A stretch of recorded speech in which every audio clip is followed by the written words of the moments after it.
Hi guys, तो आज हम करने वाले हैं 7th स्टैंडर्ड मराठी का 7th चैप्टर जो है आपका आजारी पडण्याचा प्रयोग, यानी कि बीमार पड़ने की आइडिया, बीमार पड़ने की प्रैक्टिस। जो उसने एक ट्राई किया था बीमार पड़ने का, उसके ऊपर एक लेसन है ये।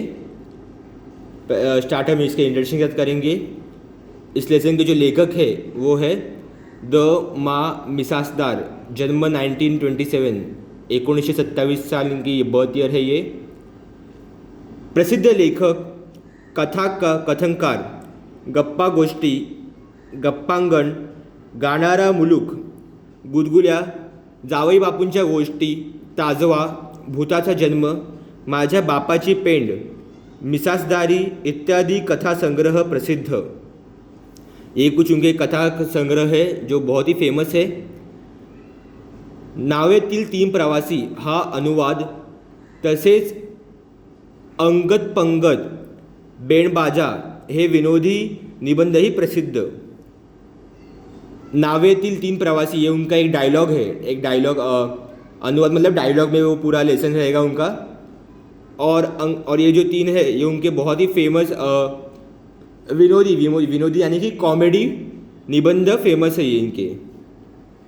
मुलाचे आजारपणाबाबतचे विचार व त्याचे दवाखान्यातील वागणे याचे मार्मिक व विनोदी वर्णन लेखकाने प्रस्तुत पाठात केले आहे। ये जो पाठ है उसमें एक बच्चा है जो अपने बीमार होने का नाटक करता है, जो विचार करता है, वह त्याचे दवाखान्यातील वागणे और उसका दवाखाना मतलब डॉक्टर के पास जाके उसका जो बिहेवियर है उसका मार्मिक मतलब बहुत ही अच्छी तरह से वह विनोदी मतलब एक कॉमेडी अंदाज में से एक हंसी मजाक के अंदाज में उसका वर्णन लेखक ने इस प्रस्तुत पाठ में किया है। अब स्टार्ट करते हैं हम इस लेसन से। आपण एकदाही कधी दुखणे करी नव्हतो, ही गोष्ट ध्यानात आल्यावर मोठी लाज वाटली।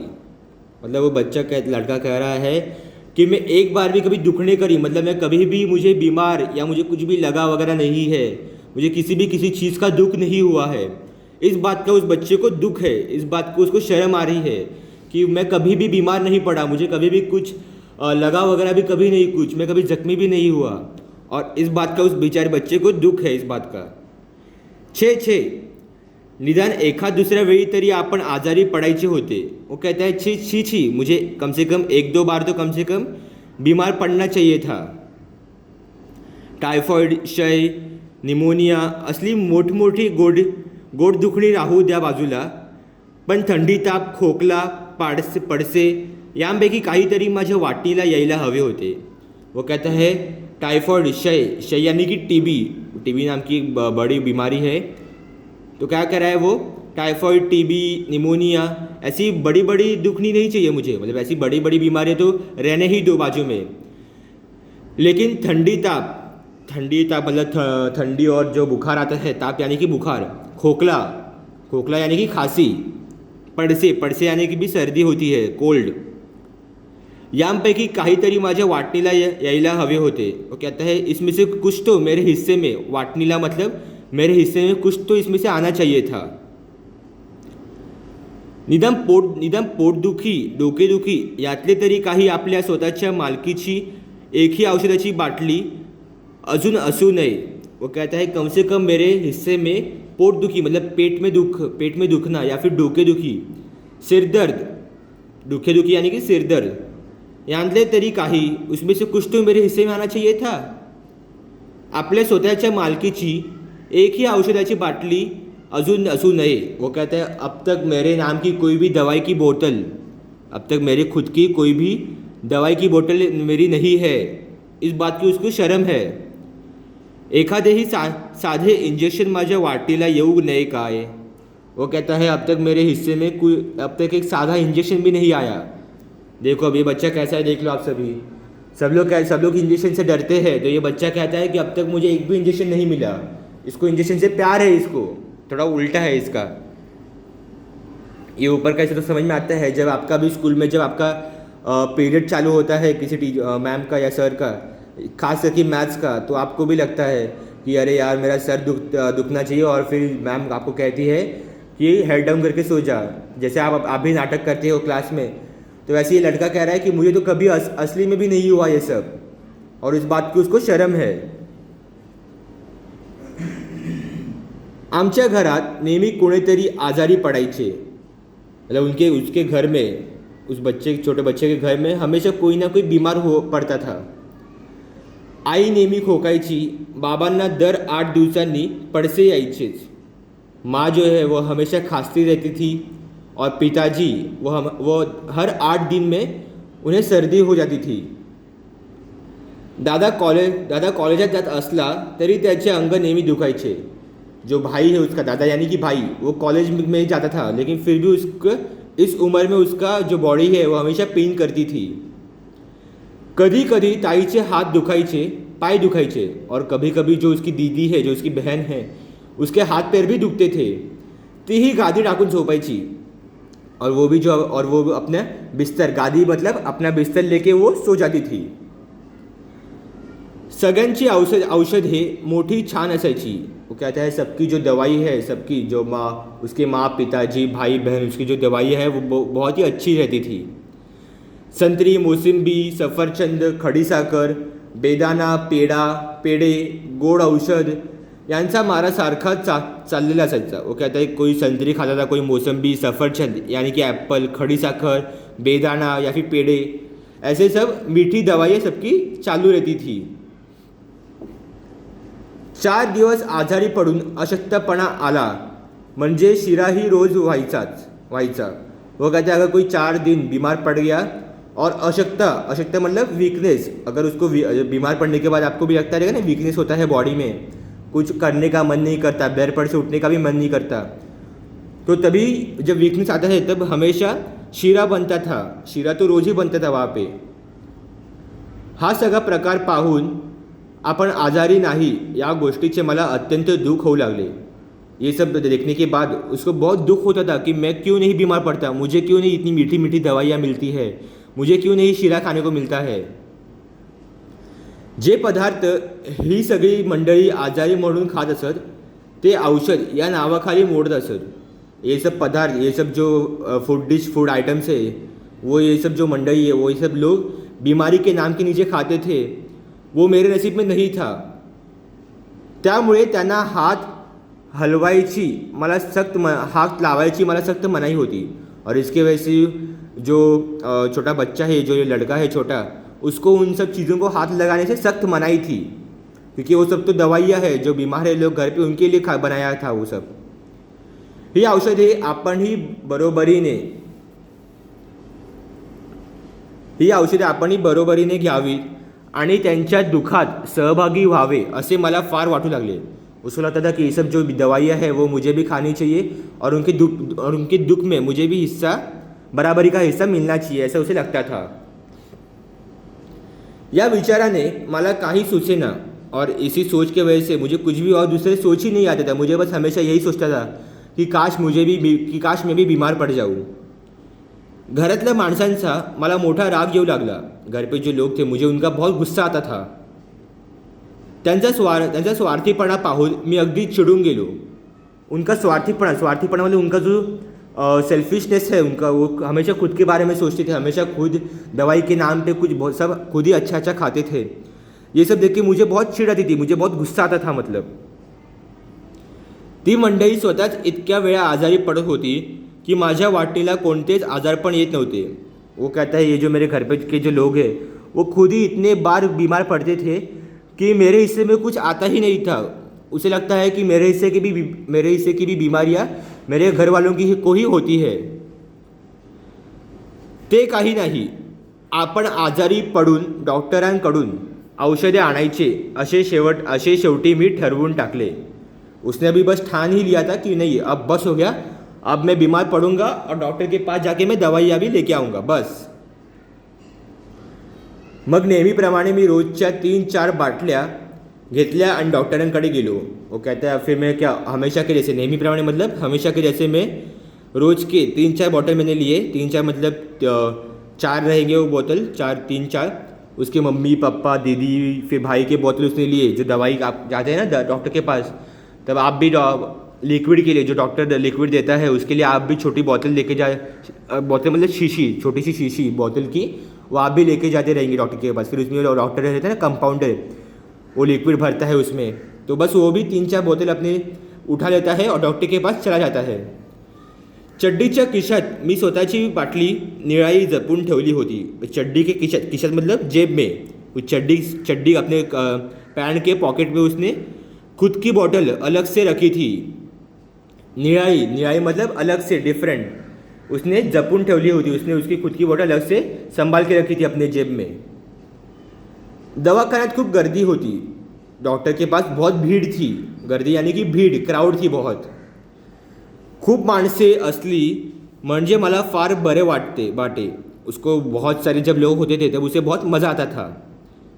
कारण त्यामुळे बऱ्याच वेळ दवाखान्यात बसता येते. क्योंकि उसके वजह से दवाखाने में डॉक्टर के पास उसे बहुत टाइम बैठने को मिलता था, इसलिए उसे बहुत मज़ा आता था डॉक्टर के पास भीड़ में. शिवाय बसलेल्या माणसांच्या चेहऱ्याकडे बघता येते. और उसके अलावा जो बैठे हुए लोग हैं उनके चेहरे के पास भी उनके फेस एक्सप्रेशंस इसे देखने को मिलते थे. काय छान दिसतात एक एक लोग. और वो कहता है कि कितने अच्छे दिखते हैं एक एक लोग.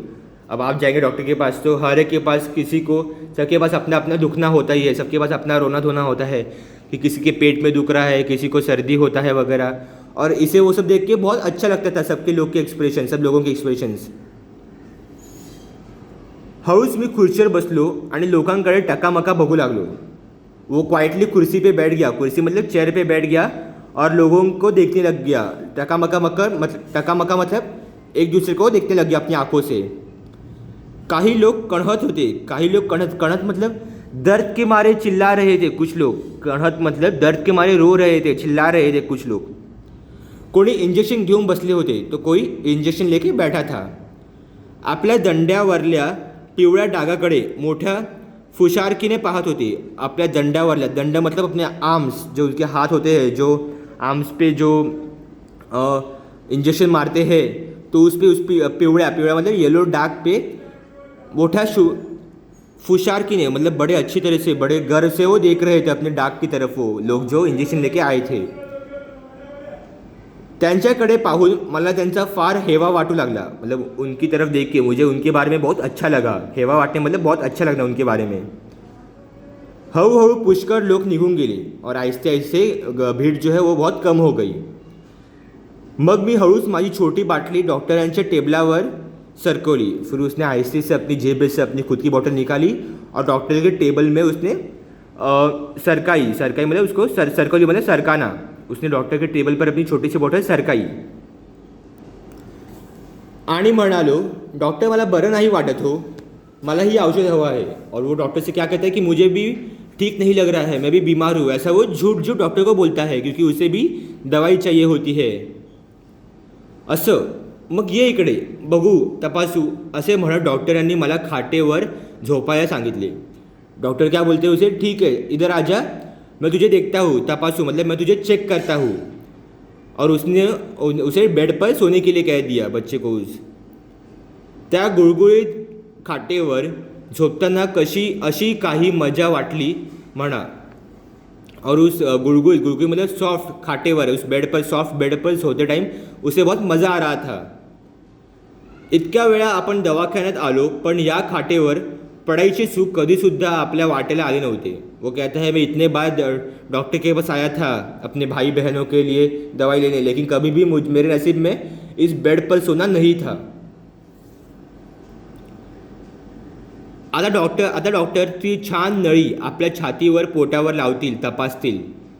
उसे लगता है अभी डॉक्टर जो अपने उनके गले में जो स्टेथोस्कोप रहता है, जो उनके गले में जो जो पाइप, नली यानी कि पाइप, आपने भी देखा रहेगा हर डॉक्टर के गले में वो पाइप लटकता रहता है. तो उसे लगता है अब डॉक्टर वो पाइप निकाल के मेरे छाती मतलब मेरे चेस्ट पे, और पोटावर मतलब मेरे स्टमक पे, मेरे पेट पे चेक करेंगे अभी. कदाचित इंजेक्शन सुद्धा देतील. और उसे लगता है शायद से मुझे इंजेक्शन भी देंगे. नाही कोणी म्हणावे तो कहते मैं नहीं बोलूँगा अगर वो इंजेक्शन देंगे तो. मग कसले तरी औषध बाटलीत भरून देतील. उसके बाद कुछ ना कुछ दवाई भी वो बॉटल में भर के मुझे देंगे. हा. और वो ऐसा बोल के बहुत खुश होता है. वाह अब कितना मज़ा आएगा उसे लगता है. आपल्यालाही स्वतंत्र बाटली मिळायची तर एकूण. वो कहता है अब मेरे नाम की भी एक अलग सी बॉटल रहेगी घर पे.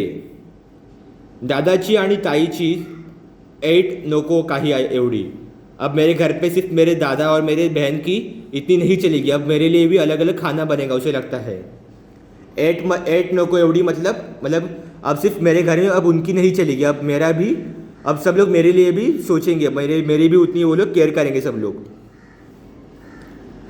आनंदाने मी खाटेवर लोळत होतो। अब आनंद के खुशी के मारे वो खाट पे, वो बेड पे लोळत होतो, मतलब उस खाट पे वो मस्त से मज़े ले रहा था सोते हुए। एवढ्यात डॉक्टर खोलीत आले और तभी डॉक्टर खोलीत यानी कि रूम में, उस रूम में डॉक्टर आ गए। त्यांनी मला तपासले, उन्होंने उसे चेक किया, इकडे तिकडे पालते वळायला सांगितली और उन्होंने उसे उल्टा सीधा होके मतलब टर्न होने को कहा, उसके बैक पे वगैरह उनके स्टमक पे टर्न होने को कहा।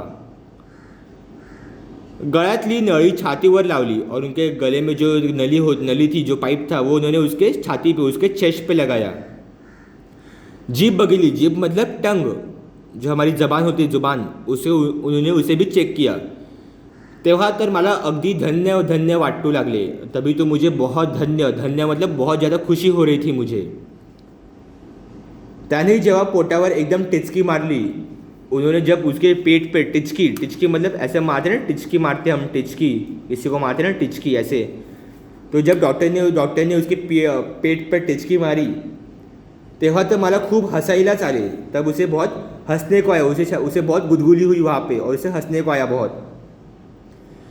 मग भी डॉक्टरने सांगितले, डॉक्टर इंजेक्शन द्या बरं का। वो डॉक्टर को कहता है, डॉक्टर मुझे इंजेक्शन भी दे दो, ठीक है। ताईला आणि दादाला खूप झाली आतापर्यंत। वो कहता है, अब तक मेरे भाई और बहन को बहुत सारे इंजेक्शन हो गए, अब मेरी बारी है इंजेक्शन लेने की। आता मला पाहिजे निदान एक तरी। वो कहता है, अब मुझे चाहिए इंजेक्शन कम से कम, निदान एक तरी मतलब कम से कम एक तो इंजेक्शन मुझे चाहिए अभी। डॉक्टर म्हणाले, हो का। मग क्षणात मनात एक धाडसी विचार चमकून गेला और तभी क्षणात, मग फिर उसी टाइम उसके मन में एक धाडसी, एक ब्रेवरी भरा विचार उसके मन में आ गया। अगदी खासगी आवाजात मी डॉक्टरांना विचारले, तुम्हाला ऑपरेशन करता येतं का हो डॉक्टर। अब उसने एकदम खासगी मतलब उसने एकदम प्राइवेटली, एकदम आहिस्ते से डॉक्टर को पूछा, डॉक्टर क्या आपको ऑपरेशन करना भी आता है क्या। अब ऐसा कौन बोलेगा भाई डॉक्टर को यार, लेकिन ये बच्चा है, उसको बहुत ही लालच थी उसे दवाई लेने की, इसलिए वो डॉक्टर से कहता है कि आपको ऑपरेशन करना भी आता है क्या। डॉक्टर माझ्याकडे एकदम बघायला लागले। डॉक्टर तो अचानक से उसको देखने लग गया कि क्या ये बच्चा इतना डर रहा नहीं है, इंजेक्शन से भी नहीं डर रहा और ऊपर से ऑपरेशन के लिए भी पूछ रहा है मुझे।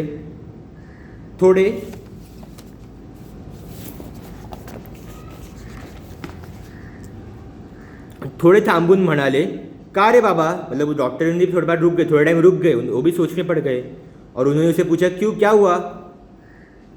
नहीं करायचं असेल तर ते सुद्धा करा। वो कहता नहीं, अगर करना होगा आपको मेरा ऑपरेशन तो वो भी आप बिंदास कर दीजिए मेरा ऑपरेशन। मी काही घाबरत नहीं, मैं कुछ डरता नहीं हूँ किसी से। डॉक्टर पाहतच राहिले और डॉक्टर उसको देखते ही रह गए। मला वाटले ते बहुतेक माझ्या सूचनेवर विचार करत असावेत। वो बच्चे को लगा शायद से डॉक्टर, मैं जो उनको डॉक्टर को राय दी, मैंने जो डॉक्टर को आइडिया दिया, वो शायद से उसके ऊपर सोच विचार कर रहे होंगे। होय म्हणाले तर फारच चांगले झाले। अगर डॉक्टर ने हाँ कहा कि हाँ चल मैं तेरा ऑपरेशन कर देता हूँ तो बहुत ही अच्छा होगा, ऐसा उसे लगता है। ऑपरेशन केलेस त्यांनी तर मग काय विचारता, तसाच पळत घरी जाईन, सगळ्यांना ऑपरेशन दाखवीन। वो कहते हैं, अगर मेरा ऑपरेशन एक बार हो गया तो फिर तो कुछ पूछो ही मत, फिर तो मैं बस यहीं से भागते हुए घर पे जाऊंगा और सबको दिखाऊंगा कि देखो मेरा ऑपरेशन हो गया, देखो सब लोग देखो मेरा ऑपरेशन हो गया है। पण डॉक्टर थंडपणे म्हणाले, बरं आहे, आता असं कर, तू खाली उतर। फिर डॉक्टर एकदम कामली, ठंडपणे मतलब एकदम शांति से उसे बोले, एकदम बड़ा है तू, तुझे कुछ भी नहीं हुआ है, तू एकदम अच्छा है। और ऐसा कह कि उन्होंने उसे नीचे उतरने को कह दिया बेड से। मी मोठ्या नाखुशीनेच खाली उतरलो। मतलब वो जो है वो बहुत ही नाखुश हो गया, वो बहुत सैड हो गया कि उसको ऑपरेशन भी नहीं हुआ, उसको इंजेक्शन भी नहीं मिला और ना ही उसको कुछ दवाइयाँ लिखी थी डॉक्टर ने, इसलिए वो बहुत ही नाखुश होकर नीचे उतर गया। त्यांच्या चेहऱ्याकडे उत्सुकतेने बघू लागलो, लेकिन फिर भी उसके डॉक्टर के चेहरे के पास उत्सुकते, एक्साइटमेंट से वो देख रहा था उनके चेहरे के पास। हे बघ, तुला काही झालं नाही, समझला ना। अब डॉक्टर उसे चिल्लाते हैं कि ये देख, तुझे कुछ भी नहीं हुआ है, समझा ना तू। ठणठणीत आहे तबीयत तुझी। वो कहते हैं, तेरी जो तबीयत है वो एकदम ठीक है, एकदम अच्छा है तू, तेरी जो बॉडी है वो एकदम ठीक है, कुछ भी प्रॉब्लेम नहीं है उसमें, तेव्हा औषध काही नाही, पळ जा घरी, और वो ऐसा कह के उसे भगा देते हैं. वो कहते हैं तुझे दवाई भी कुछ नहीं मिलेगी, चल भाग घर पे. डॉक्टरांचे हे बोलणे ऐकून माझी फार निराशा झाली. डॉक्टर का ये बात सुन के वो बहुत नाखुश हो गया. मी रडकुंडीला येऊन म्हणालो, असं काय हो, द्या ना मला एखादा औषध. वो एकदम रडकुंडीला मतलब वो एकदम रोने की हालत में आ जाता है वो लड़का, और वो कहता है ऐसे क्या कर रहे हैं डॉक्टर, प्लीज़ मुझे एक तो दवाई दे दीजिए. तो यहीं पे आपका लेसन ख़त्म होता है. तो देख सकते हैं आप कितना वो अलग ही ये लड़का था. देख सकते हैं डॉक्टर उसे चेक कर रहे हैं बेड पे अपने पाइप के साथ, जो बच्चा कहता है वो. तो बहुत ही मज़ेदार ये लेसन था. आई होप कि आपको ये समझ में आया होगा. बहुत ही इंटरेस्टिंग लेसन था, क्योंकि कोई भी नहीं चाहता कि वो बीमार हो, लेकिन ये जो बच्चा है, जो लेकर इस चैप्टर में जो लड़का है, वो हमेशा चाहता है कि वो बीमार हो, उसे भी इंजेक्शन या फिर ऑपरेशन भी करने मिले उसे. ऐसा ये बहुत ही मज़ेदार चैप्टर था. सो आई होप आपको ये लेसन समझ में आया होगा. और अगर ये वीडियो आपको अच्छी लगी होगी तो प्लीज़ लाइक, शेयर और कमेंट ज़रूर कीजिए.